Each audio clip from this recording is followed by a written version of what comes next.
არმაზი, დავიწყებული ღმერთი, რომლის ჭრდილშიც იდგა ძველი საქართველო.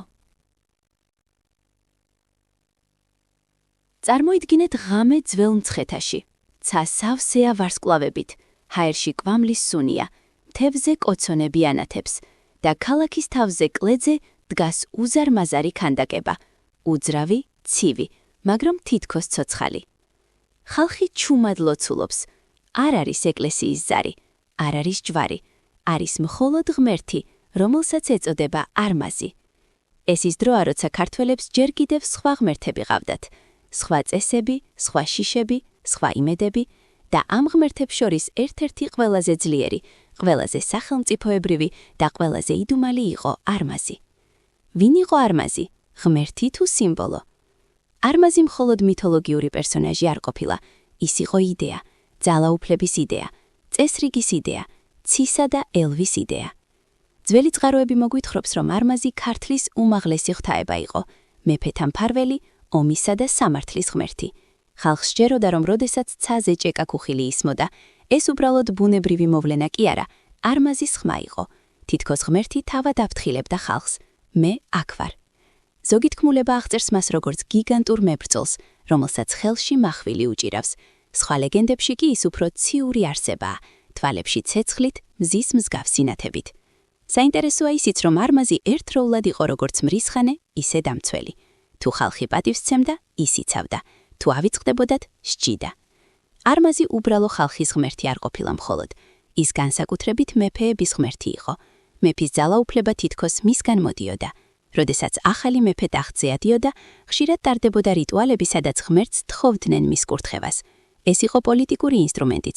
ხალხს უნდა დაეჯერებინა, რომ მეფე არა უბრალოდ ადამიანი, არამედ ღმერთის ნებართვით მართველი იყო. ამით არმაზი იქცა არა მხოლოდ სულიერ, არამედ სახელმწიფოებრივ საყრდენად.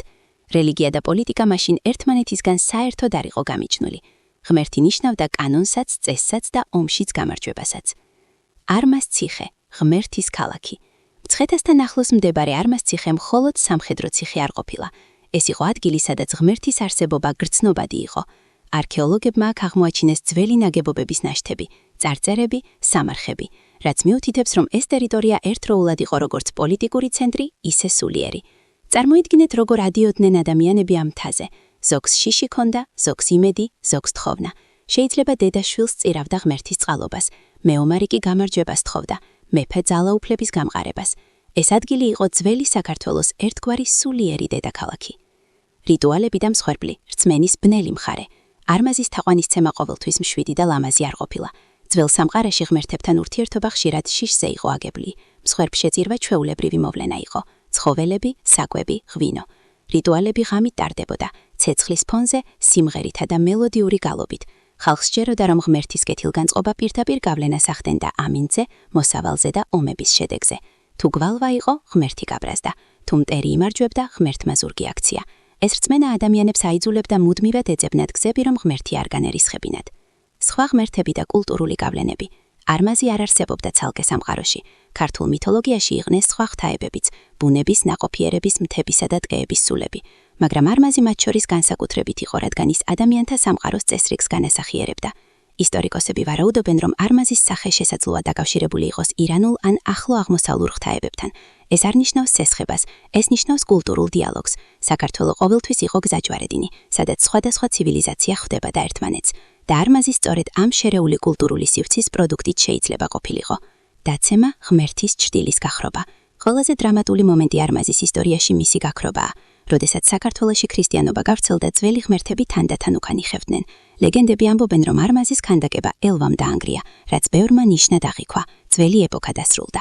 დაძრები დაინგრა ან მიივიწყნენ. ხალხმა ახალი რწმენა მიიღო, მაგრამ რწმენა ხომ ერთ დღეში არ ქრება. ის ჩადის ქვეცნობიერში, ფოლკლორში, თქმულებებში და ასე იქცა არმაზი ღმერთიდან ლეგენდად. არმაზი დღეს, ისტორიის ჩუმი მოწმე. დღეს არმაზ აღარავინ ეთაყვანება, მაგრამ მისი სახელი მაინც ცოცხლობს. არქეოლოგიური ნაშთები, წარწერები და ლეგენდები გვახსენებს, რომ საქართველო ქრისტიანობამდე უკვე ჰქონდა მდიდარი სულიერი სამყარო. არმაზი გვაჩვენებს, რომ ერის იდენტობა ერთი ფენით არ შემოიფარგლება. ის გვახსენებს, რომ ისტორია არ არის მხოლოდ თარიღები.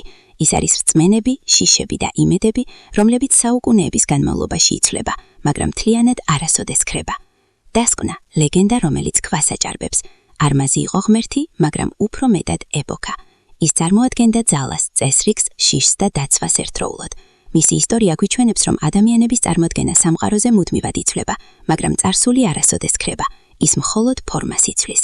როდესაც დღეს მცხეთას გადავხედავთ და ძველ ნანგრევებს ვუყურებთ, შეიძლება ვიფიქროთ, ოდესღაც აქ იდგა ქანდაკება, რომლის წინაშეც მეფეებიც კი მუხლს იდრეკდნენ.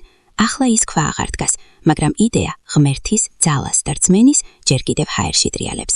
და სწორედ ამიტომ არმაზი აღარ არის ღმერთი, მაგრამ ის ჯერ კიდევ არის ისტორია, რომელიც არ ჩუმდება.